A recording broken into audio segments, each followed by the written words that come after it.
Olá, amigos e irmãos, graça e paz do Senhor sobre a vida de cada um de vocês. Passando aqui nesta tarde de 24 de junho de 2025, uma terça-feira com 18 graus. Hoje foi 18 graus de máxima e é o que nós estamos vivenciando agora, tá?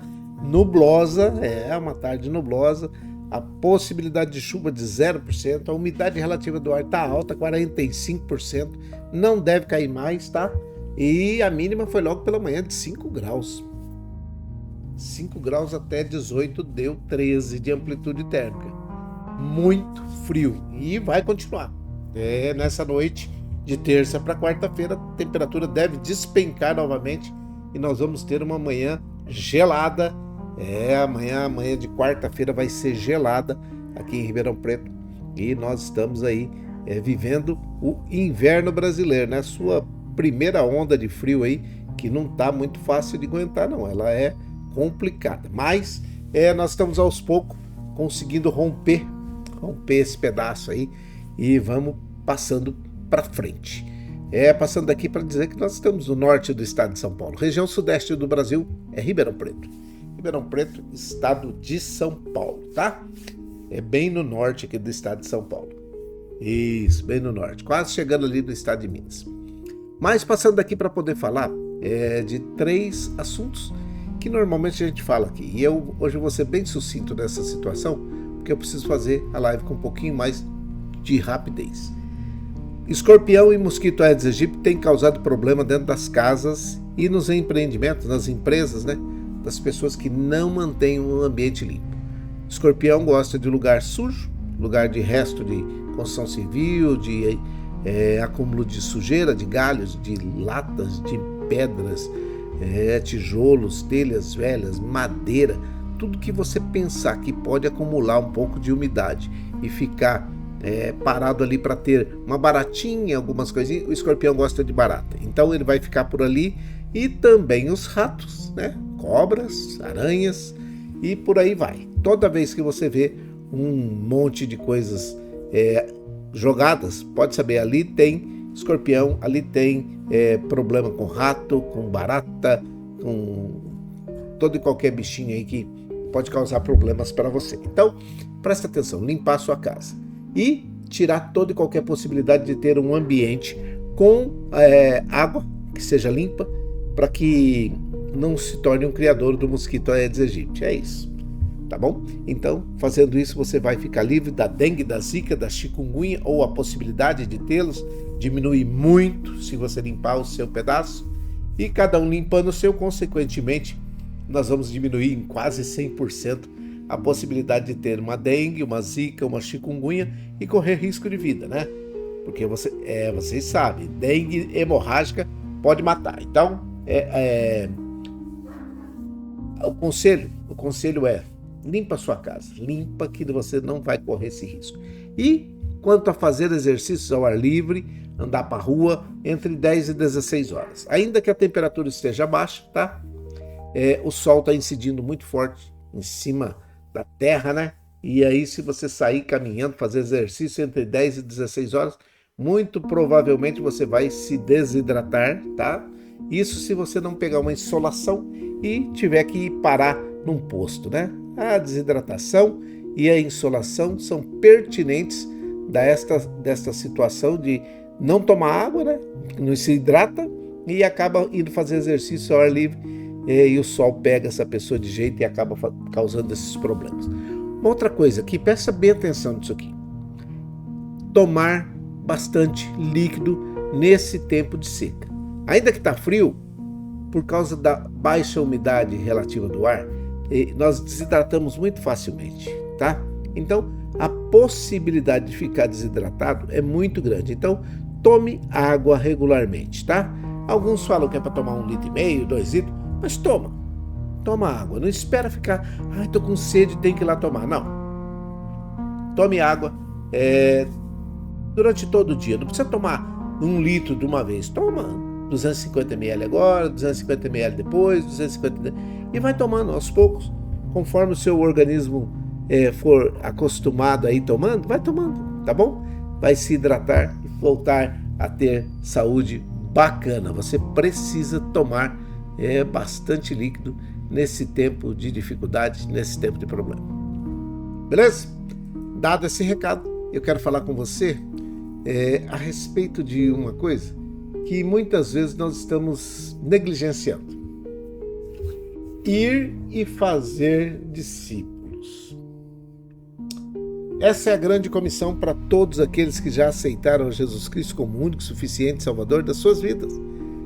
Ir e fazer discípulos. Fazer discípulos não é fazer um seguidor meu. Quando Jesus disse ide e fazei discípulos, essa grande comissão que a gente chama, está lá no capítulo 28, versículo 19. É isso, eu fiz aqui, eu vou colocar aqui para vocês verem. Capítulo 28, versículo 19, a parte A. Portanto, ide e fazei discípulos de todas as nações, batizando-os em nome do Pai, do Filho e do Espírito Santo.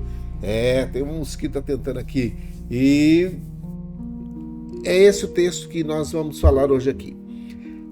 Portanto, ide e fazei discípulos de todas as nações, batizando-os em nome do Pai, do Filho e do Espírito Santo.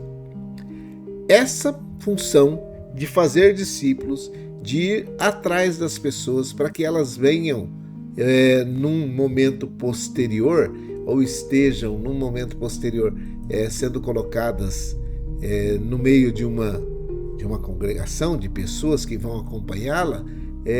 Esse texto está gritando aos nossos ouvidos justamente isso daí. Você precisa necessariamente ir e fazer discípulo. Se você já é um discípulo, você faz discípulos, sabe? Toda vez que nós olhamos e vemos assim, quando as coisas não estão muito bem, você pode prestar atenção que está faltando algumas coisinhas a serem feitas. Nas últimas vezes que a gente tem falado aqui, nas últimas mensagens, nós temos falado sobre os aspectos essenciais da fé cristã, né?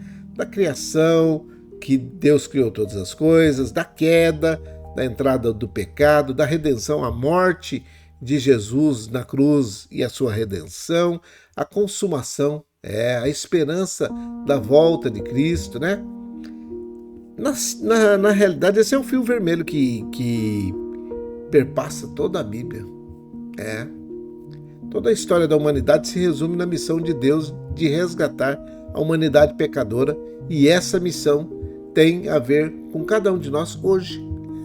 Essa missão de resgatar a humanidade para o Senhor é uma missão nossa, é de hoje. Essa missão é para nós. Quando Jesus falou lá em Atos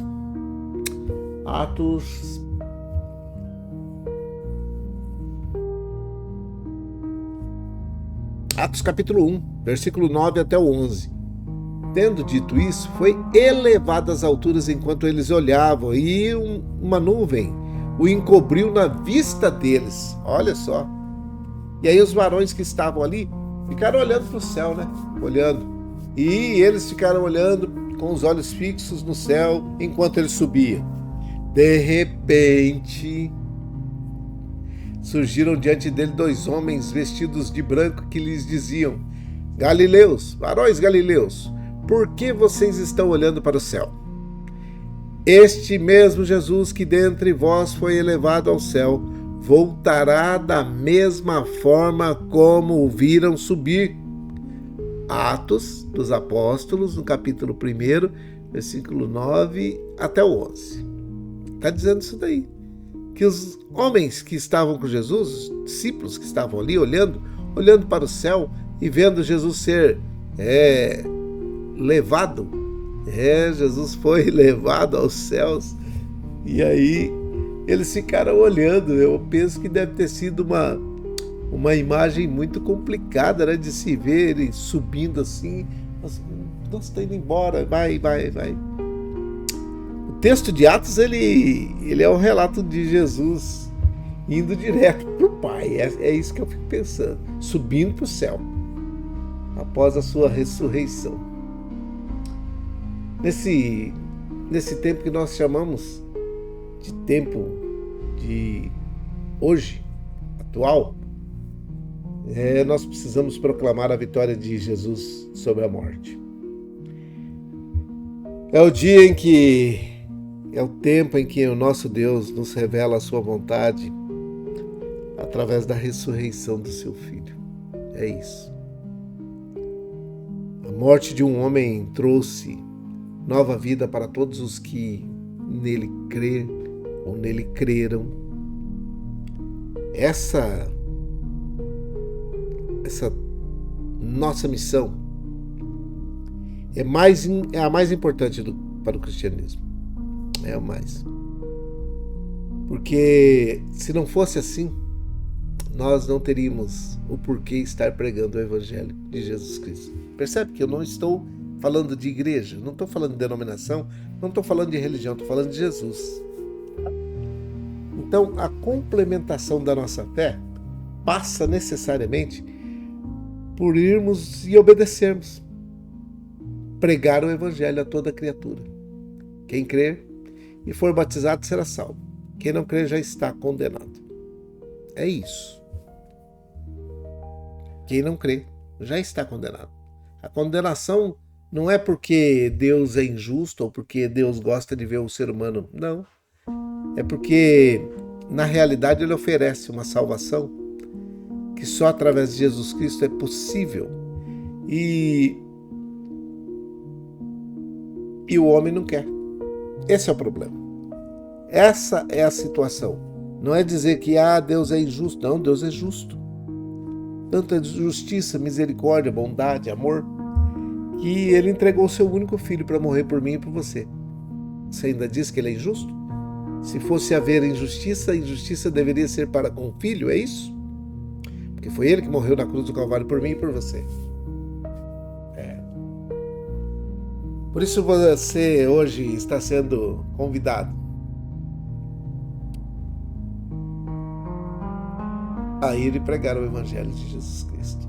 Não interessa onde. Alguém disse e já disse acertadamente: pregue sempre o Evangelho.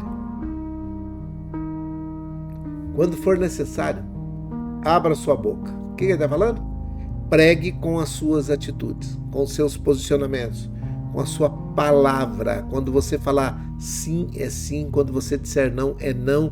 E o que passa disso, você sabe que é de procedência do maligno. Então, se você...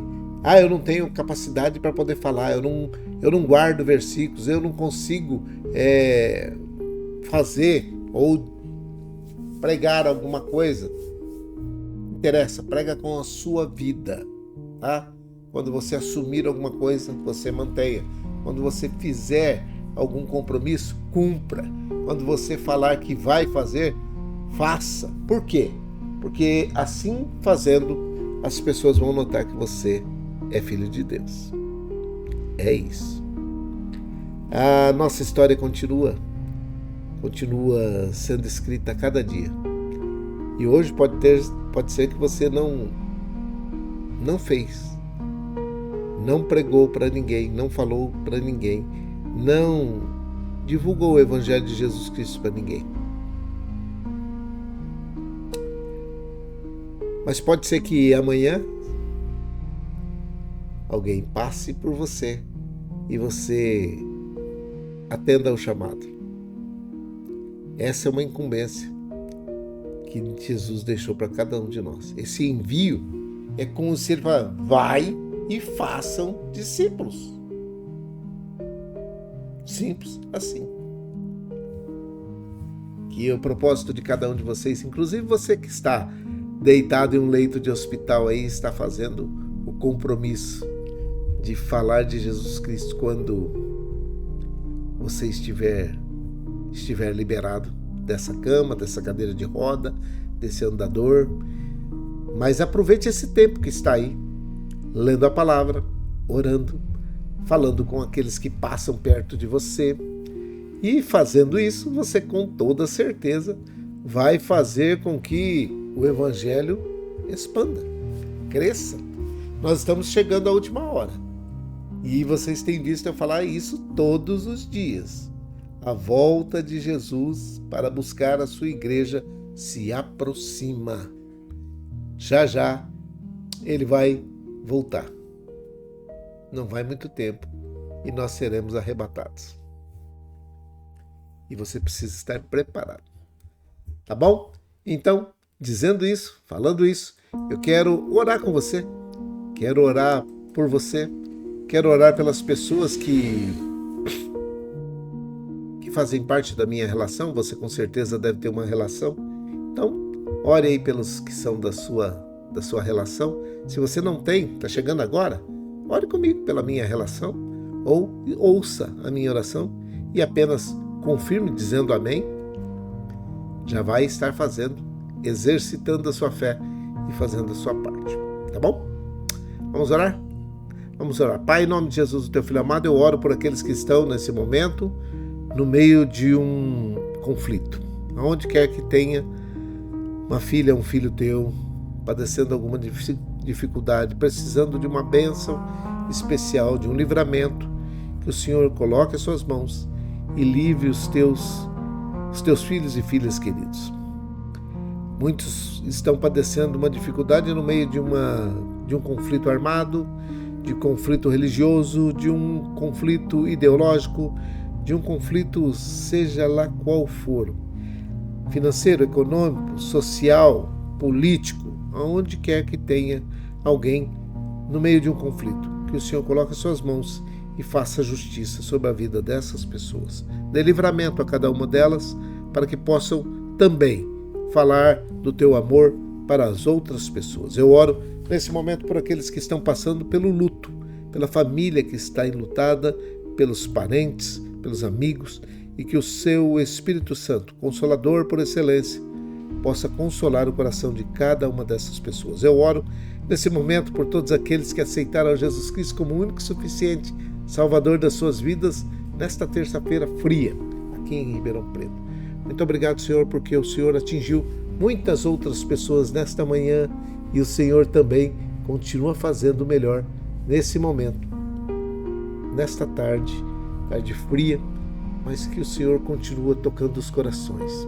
Muito obrigado por cada um daqueles que estão voltando para o caminho, aqueles que estão se reconciliando com o Senhor, arrependidos de terem saído do teu caminho, da tua presença. Por isso, eu te peço em nome de Jesus Cristo que o Senhor perdoe os pecados e escreva o nome deles de cada uma dessas pessoas no livro da vida.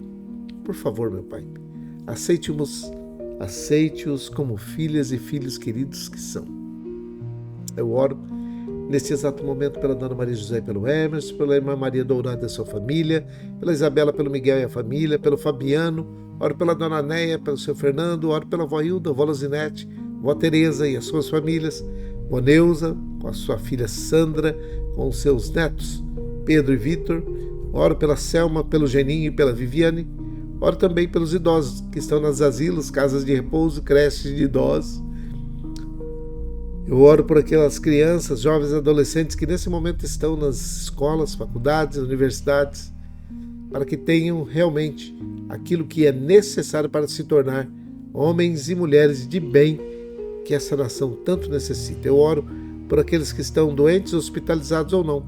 Oro por aqueles que estão na drogadição, no alcoolismo, em situação de rua, que tenham tempo de lucidez para que possam decidir mudar as suas vidas e a sua história. Nós sabemos que o Senhor planejou, o Senhor tem um plano perfeito para cada uma dessas pessoas, a história de cada uma delas já está escrita, mas o Senhor deixa com que cada uma delas possa tomar as suas decisões através do livre-arbítrio. Por isso, eu te peço em nome de Jesus, dê tempo de lucidez para esses homens e mulheres para que possam decidir servir ao Senhor. Eu oro por aqueles que estão debaixo de opressão, possessão, depressão, angústia, tribulação, aqueles que estão perturbados por algum espírito maligno, algum espírito zombeteiro que gosta de fazer baderna. Nós te repreendemos em nome de Jesus. Eu repreendo a sua ação na vida dessas pessoas em nome de Jesus. Você não tem poder sobre essas vidas. Eu repreendo a opressão, a depressão, essa angústia, essa possessão, essa perturbação. Em nome de Jesus, espírito maligno que perturba esta pessoa, bata em retirada agora, em nome de Jesus.